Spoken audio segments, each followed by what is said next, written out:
살아계신 하나님 감사합니다. 오늘도 하루의 삶을 주시고 예배로 시작하게 하시니 너무나도 감사합니다. 오늘 주님의 목소리를 듣게 하시고 그 말씀 따라 순종하며 주님과 함께 승리하는 하루의 삶이 되도록 인도하여 주옵소서. 자격 없는 자를 세우셨으니 성령의 지혜와 지식으로 주님의 뜻대로 사용하여 주옵소서. 예수님의 이름으로 기도하옵나이다. 아멘. 하나님의 말씀은 야고보서 4장 11절에서 17절입니다. 야고보서 4장 11절에서 17절 말씀입니다. 성경을 찾아서 펼쳐보시길 바랍니다. 야고보서 4장 11절에서 17절 말씀입니다. 찾으신 줄로 알고 저는 여기서 여러분은 계신 곳에서 저와 함께 한 목소리로 합독하여 읽겠습니다. 야고보서 4장 11절에서 17절 말씀입니다. 시작. 형제들아 피차에 비방하지 말라. 형제를 비방하는 자나 형제를 판단하는 자는 곧 율법을 비방하고 율법을 판단하는 것이라. 네가 만일 율법을 판단하면 율법의 준행자가 아니요 재판자로다. 입법자와 재판자는 오직 하나이시니 능히 구원하시기도 하시며 멸하기도 하시느니라. 너는 누구 관대 이웃을 판단하느냐? 들으라. 너희 중에 말하기를 오늘이나 내일이나 우리가 아무 도시에 가서 거기서 1년을 유하며 장사하여 일을 보리라 하는 자들아, 내일 일을 너희가 알지 못하는도다. 너희 생명이 무엇이뇨? 너희는 잠깐 보이다가 없어지는 안개니라. 너희가 도리어 말하기를 주의 뜻이면 우리가 살기도 하고 이것저것을 하리라 할 것이오늘 이제 너희가 허탄한 자랑을 자랑하니 이러한 자랑은 다 악한 것이니라. 이러므로 사람이 선을 행할 줄 알고도 행치 아니하면 죄니라. 아멘. 야고보서 4장 11절에서 17절 말씀을 중심으로 교만한 자가 저지르는 실수, 교만한 자가 저지르는 실수라는 제목으로 야고보서 10번째 시간 하나님의 말씀을 나누도록 하겠습니다. 야고보서 1장부터 시작해서 벌써 10번째 시간 오늘 야고보서 4장이 마무리됩니다. 이제 5장 한 장이 남았는데 야고보서라는 책은 행위를 강조하는 것으로 알고 있지만은 사실 야고보서 전체의 주제는 바로 믿음에 대한 내용입니다. 야고보서는 믿음을 강조하는 책인데 그래서 믿음의 사람이 어떠한 삶을 살아야 하는지를 1장부터 5장까지 계속해서 그 내용을 말씀하고 있는 책이 바로 야고보서입니다.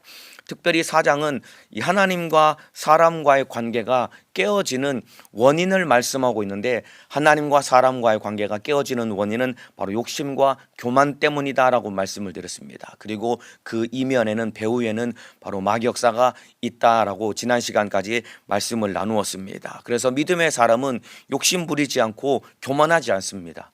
진짜 믿음 있는 사람은 욕심 부리지 않고 교만하지 않는다라는 내용이 바로 4장의 내용입니다. 자, 오늘 본문은 무슨 내용이냐면은 교만한 자가 저지르는 실수에 대해서 두 가지 내용을 경고하고 있습니다. 우리 속에 교만한 마음이 들게 되면은 교만한 자가 저지르는 실수가 두 가지가 있는데 오늘 본문은 그 내용을 다루고 있는데 11절에서 12절까지는 교만한 자는 바로 남을 비방한다라고 말씀을 하고 있고 그리고 13절에서 17절까지 내용은 교만한 사람은 허탄한 자랑을 한다라고 경고하고 있습니다. 그래서 교만한 자가 저지르는 실수 두 가지, 남을 비방하고 허탄한 자랑을 한다라는 내용에 대해서 오늘 함께 살펴보도록 하겠습니다.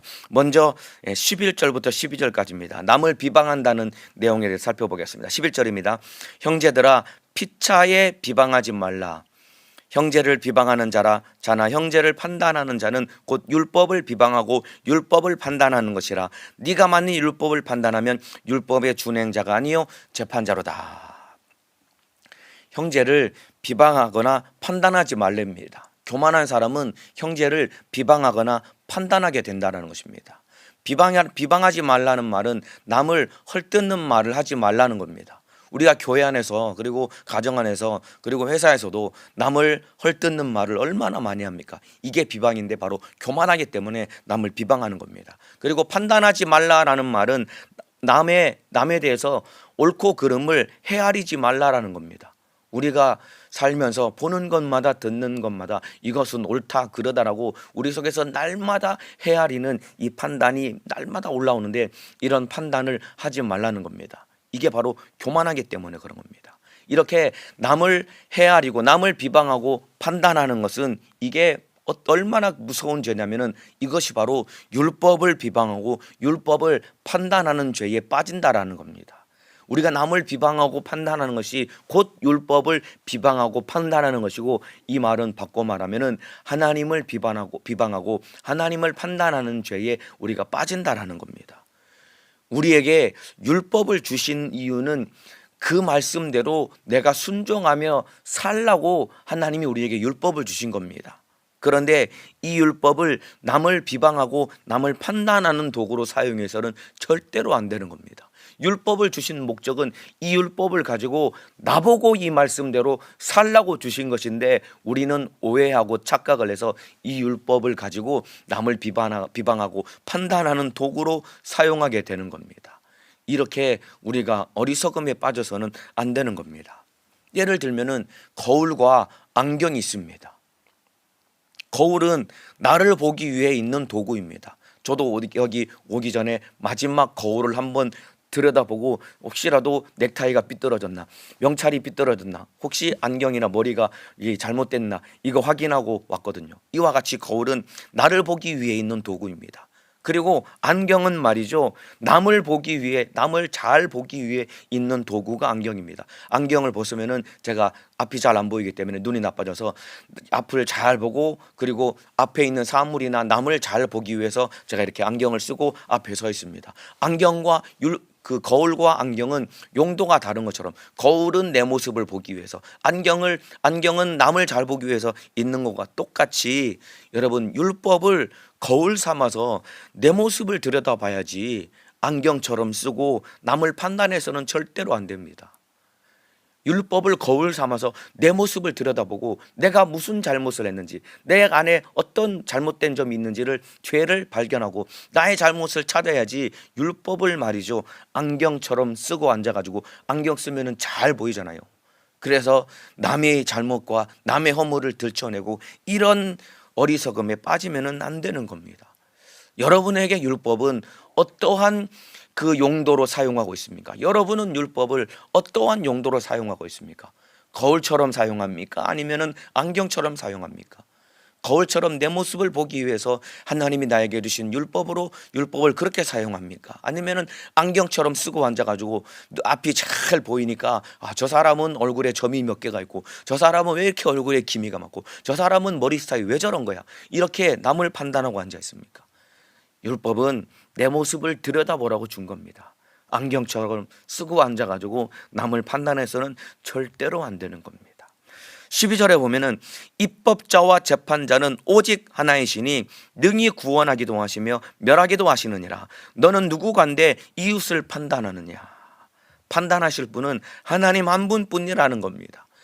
하나님이 판단하실 분이지 네가 남을 판단하거나 비방하지 말라라고 하나님이 엄중하게 말씀하고 경고하고 있는 겁니다. 그런데 우리가 남을 율법을 안경처럼 쓰고 앉아가지고, 이 사람은 옳고 저 사람은 그르고, 이 사람의 이런 행동은 잘못됐고 저 사람의 저런 행동은 옳은 것이다라고 남을 판단하고 있는 것은 우리가 하나님 자리에 앉아있는 무서운 어리석음에 빠져 있는 겁니다. 남을 판단하면 안 됩니다. 그런데 우리가 남을 판단하고 남을 비방하는 이유가 무엇일까요? 왜 남을 비방하고 왜 남을 판단할까요? 내가 잘났다고 생각하는 교만 때문에 그런 겁니다. 내가 잘났다고 생각하는 나의 교만 때문에 내가 남을 판단하고 있는 겁니다. 율법을 거울 삼아서 내 모습을 한 번이라도 들여다보면은 절대로 남을 판단할 수 없습니다. 진짜 율법을 가지고 내 모습을 제대로 들여다볼 수 있으면은 절대로 남을 판단할 수 없습니다. 그런데 율법이라는 거울로 내 모습은 들여다보지는 못하고 율법을 안경처럼 쓰고 앉아가지고 참으로 남의 옳고 그름을 판단하는 것은 내가 잘났다고 착각하는 교만에 빠져 있기 때문에 그렇습니다. 교만하면 안 됩니다. 남을 판단하면 안 됩니다. 여러분, 그러면은 교만한 사람이, 내가 잘났다고 생각하는 교만한 사람이 남을 잘 판단하는데, 그러면은 누가 잘 판단할까요? 남을 판단하는 부류의 사람은 어떤 사람일까요? 열심히 있는 사람이 남을 잘 판단합니다. 다 그런 건 아니지만은 열심히 있는 사람이 남을 판단하는 이런 죄에 빠지기 십상입니다. 특별히 열심을 내서 기도 많이 하는 사람 있죠. 이런 사람이 판단하는 어리석음에 빠지기 굉장히 쉽습니다. 다 그런 건 아니지만은, 다 그렇진 않지만은 특별히 열심을 내서 날마다 기도하는 이런 사람이 남을 판단하는 어리석음에 빠지기 쉽습니다. 여러분, 기도는 많이 하는데 남이 판단되고 그리고 남이 한심해 보이면은 이 사람 기도 잘못한 겁니다. 사실 제가 옛날에 그랬거든요. 뭐 지금도 사실 그런 이 어리석음과 교만함이 제 안에 지금도 뿌리 깊이 박혀 있지만은, 제가 옛날에 열심히 막 기도할 때 남이 판단되고 너무 다른 사람들이 막 한심하게 보였거든요. 신학교에 가서 제가 다른 신학생들을 얼마나 많이 판단했는지 모릅니다. 이 제가 잘못 기도해서 그렇거든요. 여러분, 열심히 기도하는데 자꾸만 남이 판단되고 기도 안 하는 사람이 막 한심해 보이면은 여러분 기도 잘못한 겁니다. 하나님의 뜻대로 기도하면은 남이 아니라 내 모습을 들여다보게 되고, 내가 어찌 알고 나부터 하나님 앞에 무릎 꿇고 회개할 수 있는 겁니다. 기도하는데 내 모습이 아니라 남이 한심해 보이고, 기도 안 하는 남편, 기도 안 하는 아내, 기도 안 하는 부모, 형제, 자식들, 그리고 기도 안 하는 사람들, 심지어 타교 사람들이 한심해 보이면은 절대로 나는 영적인 사람이 아니고, 그리고 나는 기도를 잘못하고 있는 겁니다. 교만을 버려야 됩니다. 남을 판단하고 남을 비방해서는 절대로 안 됩니다. 베드로전서 4장 7절 8절에 이런 말씀이 있습니다. 우리가 아주 잘 알고 있는, 심지어 많은 사람들이 외우고 있는 유명한 성경 구절인데 제가 읽어드리겠습니다. 만물의 마지막이 가까웠으니 그러므로 너희는 정신을 차리고 근신하여 기도하라. 만물의 마지막이 가까웠으니 정신 차리고 기도해야 된다고 우리가 막 귀에 딱지가 앉을 만큼 많이 들었고, 또 이 말씀을 우리가 많이들 외우고 잘 알고 있습니다. 마지막 때가 왔으니까 정신 바짝 차리고 근신해서 기도해야 된다라고. 그래서 우리가 열심히 기도합니다. 그런데 왜 기도합니까? 마지막 때가 가까웠는데, 그래서 정신 차리고 그리고 근신해서 기도하라고 했는데, 여러분 왜 기도하십니까? 기도해야 되는 이유가 그 뒤에 나옵니다. 8절에 마지막 때에 정신 차리고 근신해서 기도해야 되는 이유를 그 뒤에 8절에 말하고 있는데, 무엇보다도 열심으로 서로 사랑할지니 사랑은 허다한 죄를 덮느니라. 마지막 때에 정신을 바짝 차리고 근신해서 기도해야 되는 이유는 열심으로 사랑하기 위해서 기도해야 되는 겁니다. 그리고 허다한 죄를 덮어주기 위해서 기도해야 되는 겁니다. 그런데 우리는 열심히 기도를 하면 할수록 서로 사랑하지 못하고 치고받고 싸우고 남을 판단하고 비판하고 허다한 죄를 덮어주는 것이 아니라 저 사람은 뭐가 잘못되고 저 사람은 이것 때문에 신앙생활을 못하고, 이렇게 남의 허물과 죄를 들추어내면서 참으로 사랑하지 못하는 이러한 모습이 있다라고 한다면 그거 기도 잘못하는 겁니다.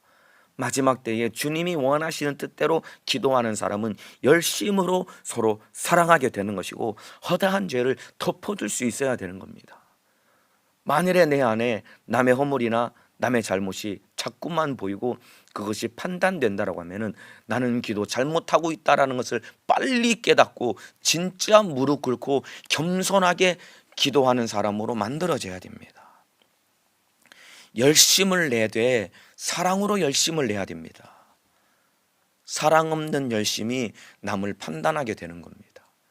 열심히 기도하시길 바랍니다. 그런데 사랑으로 열심히 기도해야 됩니다. 그렇지 않으면 남을 판단하게 됩니다. 사랑 없는 열심이 오히려 남을 판단하고, 사랑 없는 기도가 오히려 참으로 나를 하나님 앞에 남을 판단하는 죄에 빠지게 만드는 이런 무서운 오류가 될 수 있는 겁니다. 남을 비방하고 남을 판단해서는 안 됩니다. 허다한 허물을 덮어줄 수 있는 믿음의 사람 되시기를 주님의 이름으로 축복합니다. 피차에 비방하지 말랍니다. 판단하지 말랍니다. 베드로는 허다한 허물을 덮어주고 사랑하라고 했습니다. 여러분, 남 비방하는 일을 참 잘하는 부류의 사람이 어떤 사람인지 아십니까?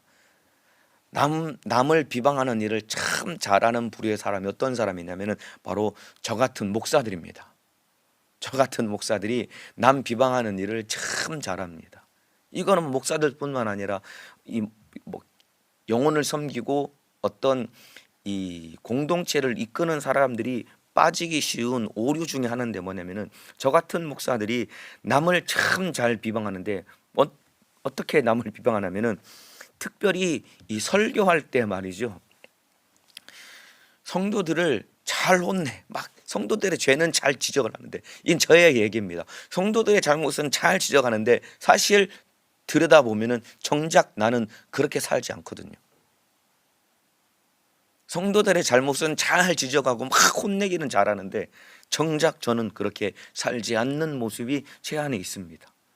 이게 목사들이 빠지기 쉬운 굉장히 쉬운 오류입니다.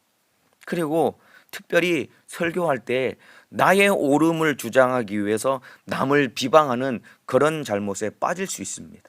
내가 옳다라는 것을 주장하기 위해서 남을 비방하고 남을 판단하는 내용의 설교를 굉장히 많이 할 수 있습니다. 남을 비방하면서 내가 옳다라는 것을 그렇게 주장할 수 있는데 이거 하나님 앞에 큰 잘못입니다.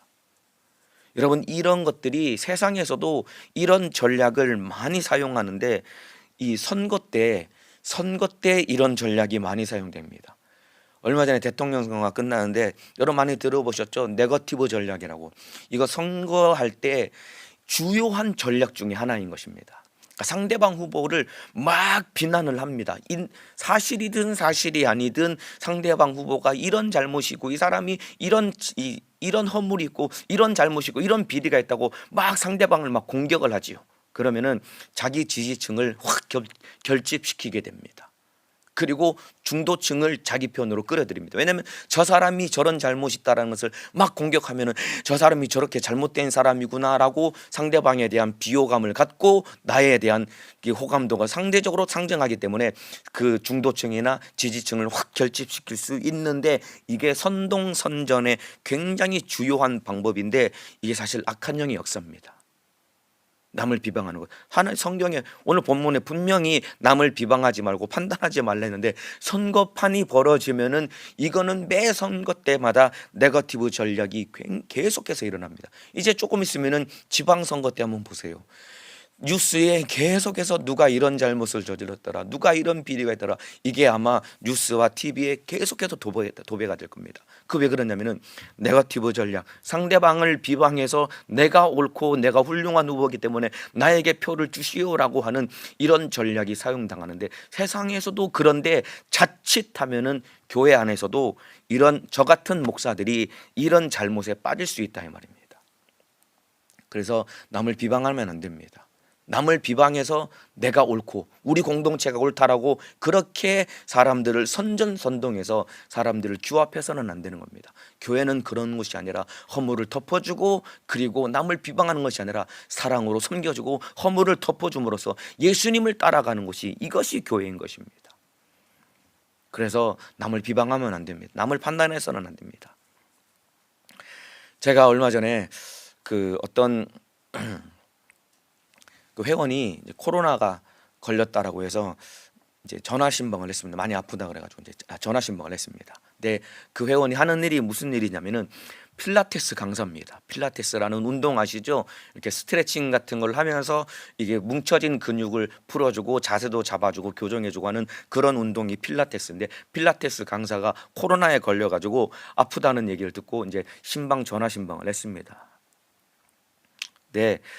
이제 쭉 이야기를 하는데 이제 격리하니까 저기 운동을 잘 못하고 해서 자기가 요즘 몸이 안 좋다라는 거예요. 그리고 요즘 안 그래도 몸이 안 좋다라는 얘기를 하면서 자기가 이제 코로나 격리가 끝나고 나면은 자기도 이제 운동을 끊고서 본격적으로 좀 운동을 하겠다고 저한테 얘기를 하는 거예요. 그래서 제가 굉장히 많이 웃었거든요. 야, 너 필라테스 강사인데 네가 무슨 운동을 하냐? 너 맨날 운동을 하는데 네가 무슨 따로 운동을 끊어가지고 운동을 할 필요가 뭐가 있겠냐라고 하면서 너 혹시 설마 너 필라테스 운동을 끊어서 하려는 건 아니지라고 하니까 걔가 그렇다라는 거예요. 여러분, 필라테스 강사가 필라테스 운동을 끊어가지고 강사한테 배운다라는 얘기가 너무 웃긴 얘기 아닙니까? 제가 그 얘기를 듣고 한참 웃었거든요. 그런데 그러면서 걔가 그 이유를 설명해 주는데 제가 굉장히 많은 생각을 하게 되었습니다. 여러분, 필라테스 강사가 필라테스 운동을 끊어가지고 다른 필라테스 강사한테 자기가 그 운동을 배우려고 하는 이유가 뭐냐면은, 첫 번째는 자기가 가르치기만 하기 때문에 다른 사람들은 어떻게 가르치는지 자기도 한번 보고 싶어서 다른 강사한테 운동을 배운다라는 거예요. 그리고 또 한 가지는 뭐냐면은, 자기가 필라테스 강사는 맞지만은 근데 사람들을 매일 몇 사람씩 운동을 가르치는데 말로만 가르친다라는 거예요. 자기가 직접 운동을 하는 것이 아니라 말로만 운동을 가르친다는 거예요. 회원님, 자, 팔을 이렇게 쭉 뻗고, 자, 정수리는 뽑듯이 자꾸 이렇게 자세 이렇게 하고 팔을 쭉 뻗으세요. 발을 이렇게 쭉 뻗으세요. 말로만 이렇게 가르치지 실상 자기가 운동을 안 한다는 겁니다. 그래서 자기도 운동이 필요하다라는 겁니다. 마찬가지입니다. 제가 그 얘기를 들으면서 내가 목사라고 하지만은 가르치기만 하고 내가 살지 않으면은, 그러면서 내가 남을 판단만 하고 앉아있다고 한다면은 내가 이와 똑같겠구나. 필라테스 강사가 말로만 운동을 가르치기 때문에 점점점 자기가 몸이 안 좋아져서 자기도 운동을 해야 되겠다고 해서 운동을 해야 되는 그런 필라테스 강사와 똑같이 목회자도 가르치기만 하고 하나님의 말씀대로 살지 않으면 이와 같겠구나 라는 생각을 하게 되었습니다. 여러분, 하나님의 말씀 율법은 내가 살라고, 그 말씀대로 순종하며 내가 살라고 주신 것이지, 그 말씀을 내가 달달달 외우고 알아가지고 남을 판단하라고 주신 것이 아닙니다. 하나님의 말씀대로 살아 주님의 뜻을 이루는 믿음의 사람 되시기를 주님의 이름으로 축복합니다. 여러분, 그 존 버년이라고 아시죠? 철로역정이라는 책 아시죠? 이 철로역정이라는 책만큼은 아니지만은 아주 오래된 이 고전과도 같지만은 유명한 책이 하나 있습니다. 책 제목이 스크루테이프의 편지라는 책입니다. C.S. 루이스라는 사람이 쓴 책인데, 이 책의 내용은 이렇습니다. 이 마귀가 예수 믿는 기독교인들을 어떻게 시험 들게 하는지 그 전략과 전술을 구체적으로 기록한 책이 바로 스크루테이프의 편지라는 책입니다. 이 책은 굉장히 재미있는 구성인데, 마귀의 입장에서 기독교인들을 어떻게 타락시키는지 그 전략과 전술을 기록한 책이고 그냥 좀 재미있게 구성이 된 책입니다. 근데 굉장히 많은 사람들이 읽었던 책이고, 그리고 내용을 여러분이 보시게 되면은 진짜 내용이 구체적이고 굉장히 실질적입니다. 31가지의 주제를 가지고 쭉 써 있는데, 그중에 대표적인 주제들을 보면은 교회에 대해서 실망시켜라. 마귀가 우리를 시험 들게 하는 전략이 교회에 대해서 실망시켜라. 사소한 갈등을 유발하라. 그리고 또 한 가지는 쾌락을 이용하라. 그리고 성도들을 세속화시켜라. 이거 진짜 마귀가 우리를 통해서 시험 들게 하는 전략과 전술인데, 이런 내용들이 이 책에 담겨져 있습니다. 이거를 마귀의 입장에서 기독교인들을 이렇게 타락시켜야 된다라고 구성하고 쓴 책이 이 책입니다. 굉장히 많은 사람들이 읽었고, 그리고 많은 사람들이 영향을 받은 책입니다. 그런데 나중에 어떤 기자가 C.S. 루이스에게 어떻게 이렇게 마귀의 입장에서 우리를 시험 들게 하는 이런 내용들을 어떻게 이렇게 상세하게 기록할 수 있었습니까? 라고 그 저자에게 물었더니, 그 C.S. 루이스가 한 대답이 무엇이냐면은, 이렇게 구체적으로 쓸 수 있었던 내용은 제 속에서 일어나는 내용을 가지고 제가 이 책을 썼습니다 라고 그 사람이 그렇게 대답을 한 겁니다.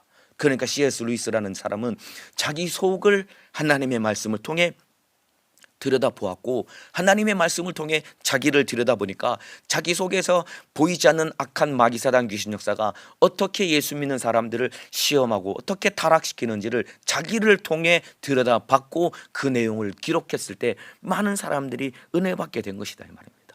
이와 마찬가지입니다. 말씀으로 내 모습을 들여다보고 우리가 나를 만들어갈 수 있어야 됩니다. 하나님의 말씀을 통해 내 모습을 들여다보고 하나님의 뜻대로 나를 만들어 가시기를 주님의 이름으로 축복합니다. 자, 이제 13절부터 17절까지는 이제 교만한 자가 저지르는 실수 두 번째. 첫 번째 실수는, 교만한 자가 저지르는 첫 번째 실수는 남을 비방한다고 했죠. 이 교만한 자가 저지르는 두 번째 실수는 하나님 앞에서 허탄한 자랑을 하는 것입니다. 교만하게 되면은 하나님 앞에서 허탄한 자랑을 하는 사람이 되게 되는 겁니다. 자, 이 내용 살펴보겠습니다. 13절입니다. 들으라, 너희 중에 말하기를 오늘이나 내일이나 우리가 아무 도시에 가서 거기서 1년을 유하며 장사하여 일을 보리라 하는 자들아. 이 당시에 여러분 사람들이 생계를 유지하는 방법은 대부분 농사를 짓는 것이었습니다. 농사를 지어서 생계를 유지했는데 좀 더 손쉽게 돈을 버는 방법이 뭐냐면은 장사하는 겁니다. 그래서 오늘이나 내일이나 우리가 아무 도시에 가서 거기서 1년을 유하며 장사하여 일을 보리라 하는 자들아, 좀 더 손쉽게 돈을 많이 벌 수 있는 방법이 장사하는 것이었습니다. 이들이 어떤 생각을 가졌었냐면 13절에 나오는 이 사람들이 어떤 생각을 가졌냐면은 내가 장사하면은 1년 뒤에 큰 돈을 벌 것이라고 장담했던 것입니다. 내가 장사하면은 1년 뒤에 내가 큰 돈을 벌 수 있을 것이다라고 이들이 장담을 했던 것입니다. 그게 바로 오늘이나 내일이나 우리가 아무 도시에 가서 거기서 1년을 유하며 장사하여 일을 벌이라 하는 자들아, 이들이 가졌던 생각이 내가 가서 장사하면은 1년 뒤에 큰 돈을 벌 수 있을 것이다라고 자기 스스로 장담했던 것입니다. 요즘으로 말하면 코인에 투자하고 주식에 투자하면은 큰 돈을 벌 수 있을 것이다라고 생각을 해서 코인이나 주식에다가 돈을 막 잔뜩 투자하는 그런 사람들이죠. 오늘날 말하면 그런 사람들과 똑같은 겁니다. 그런데 이들을 향해서 경고하고 있는 겁니다. 이들을 향해서 하는 경고가 무엇이냐면 14절입니다. 내일 일을 너희가 알지 못하는도다. 장사하면은 1년 뒤에 큰 돈을 벌 것이다라고 스스로 장담하는 자들을 향해서 내일 일을 너희가 알지 못하는도다. 너희 생명이 무엇이뇨? 너희는 잠깐 보이다가 없어지는 안개니라. 우리를 안개와 같은 존재라고 말씀하고 있는 겁니다. 내일 일을 너희가 알지 못하는도다. 너희는 안개 같은 존재야. 그런데 너희가 내일 일에 대해서 어떻게 장담할 수 있겠니? 너희는 안개 같은 존재야라고 말씀하고 있는 겁니다. 우리는 안개 같은 존재입니다. 제가 예전에 안개 낀 날을 걸었던 적이 있습니다. 안개가 워낙 자욱하게 안개가 확 끼어가지고 몇 걸음 앞을 내다볼 수 없을 만큼 짙은 안개가 온 동네를 확 뒤덮었습니다. 그런데 제가 신기한 장면을 목격했습니다. 뭐냐면은 안개가 자욱하게 낀 그 길을 걸어가고 있는데 어느 순간 눈앞에서 안개가 확 사라지더라고요. 그리고 햇볕이 내리쬐면서 바람이 확 불었던 겁니다.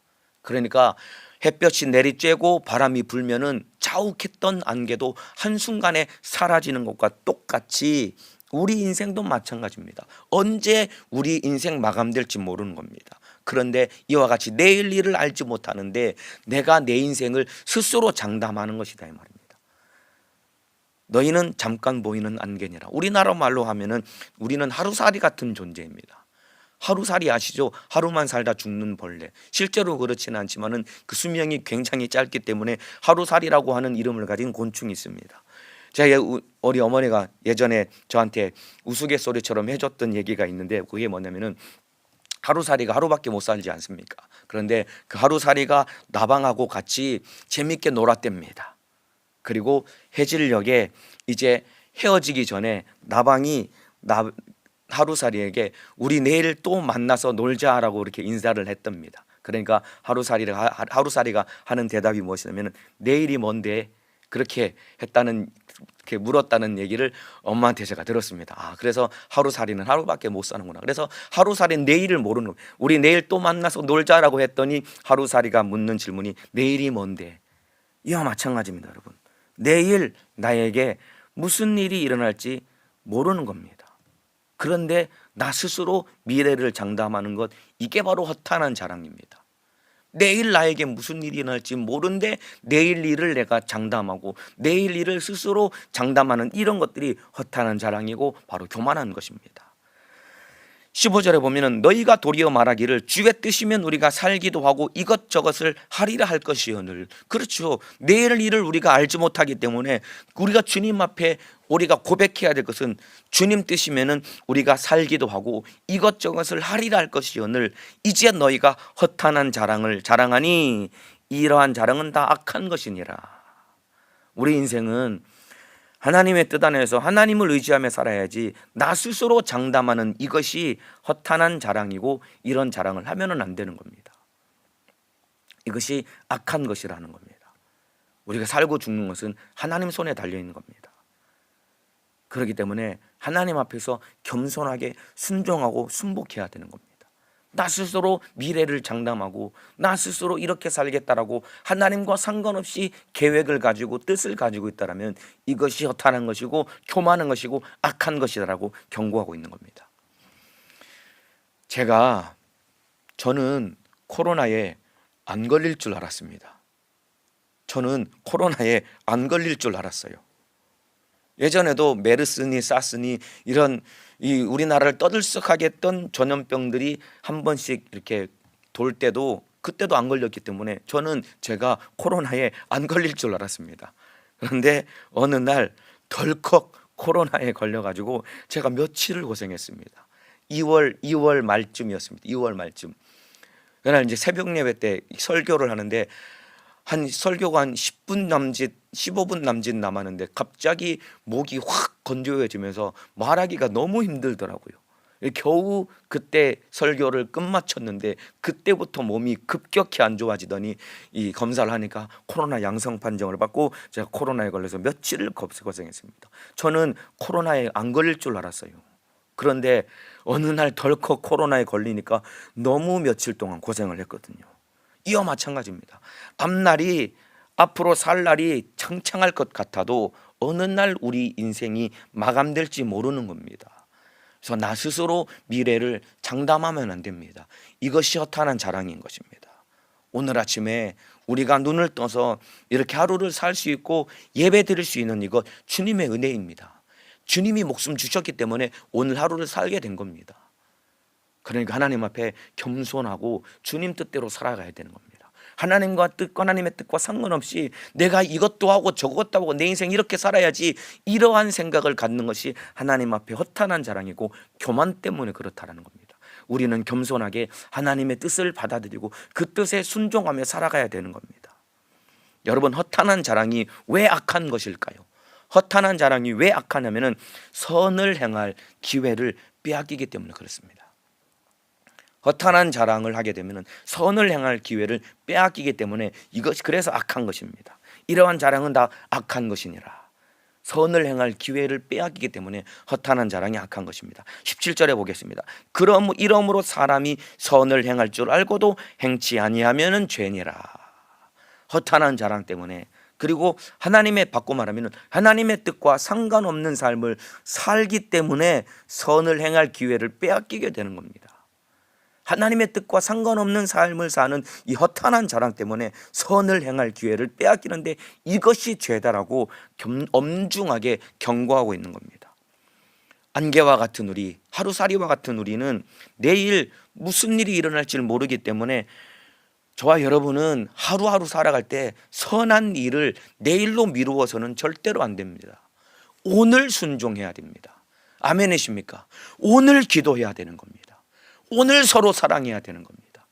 오늘 순종하고 오늘 기도하고 오늘 서로 사랑해야 되는데 허탄한 자랑, 하나님의 뜻대로 살아야 되는데 하나님의 뜻과 상관없는 삶을 사느라 하나님의 뜻을 이루는 이 선한 일을 내일로 미루게 되면은 이것이 바로 악한 것이고 죄다라고 우리 주님이 우리에게 말씀하고 있는 것입니다.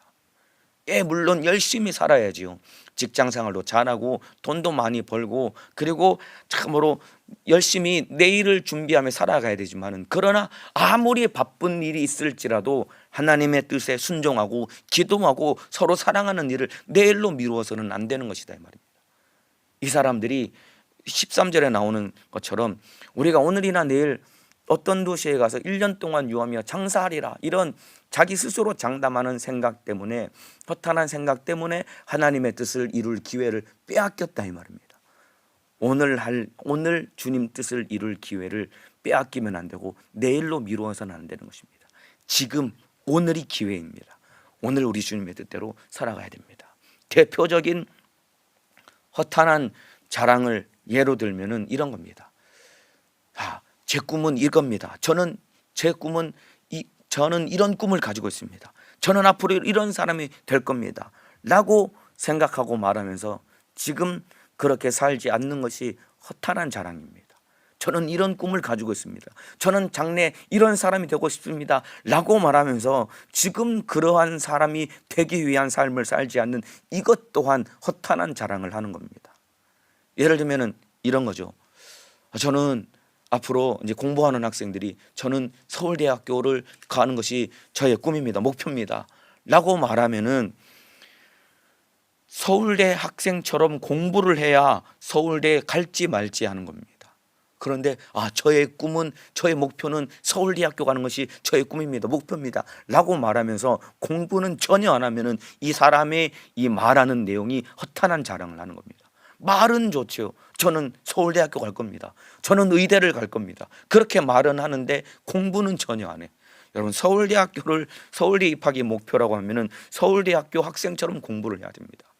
의대가 목표면은 의대생처럼 공부해야 서울대를 갈까 말까, 의대를 갈까 말까 하는데 공부는 전혀 안 하면서 말은 서울대 가겠다고 말을 하면은 그것이야말로 이 허탄한 자랑을 하는 것이다 이 말입니다.